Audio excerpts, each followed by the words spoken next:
An onslaught of mid and high elevation snow this winter made the threat of spring flooding a near certainty, but the fast and furious early spring start was not easy to predict. Meteorologist Russ Thomas has more on what's driving this speedy rise in river flows. It feels like the rivers of western Montana have gone from 0 to 60 in the blink of an eye. And when you consider that our typical flooding season starts in mid to late May, it makes sense to be caught off guard. That said, there are a number of factors that have led to this point. The expectation of seeing the Clark Fork River rise to its highest flood stage in 40+ years, with additional flooding expected in several other western Montana rivers. Sunny and warm weather conditions like we've seen on this Tuesday in early May have been the norm for much of the last 3 weeks, in some cases 10 to 20 degrees above normal. Even a few extra degrees of warmth on near-record snowpack totals are playing a major role in our raging river flow.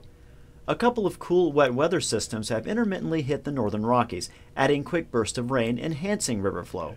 More recently, overnight lows have only dipped into the 40s, meaning the snowmelt doesn't slacken up like it does when lows are closer to the freezing point. It all begins to culminate as we head into the next few days, where river levels in the Clark Fork, Bitterroot, and Blackfoot are forecasted to crest well above flood stage in a way that hasn't been seen in nearly 2 generations. Thursday night through Friday is the window of time where most area rivers are expected to crest, but it appears the flooding concerns will go well beyond the next few days. As we look forward over the next 2 weeks at our long-range weather forecast, it looks like more of the same is on the way. Warmer than normal temperatures that will keep rivers high and western Montana on its toes for several more weeks. In Missoula, Russ Thomas, MTN News. And the amount of snow water in the mountains of western Montana still ranging anywhere from 130 to 160% of normal.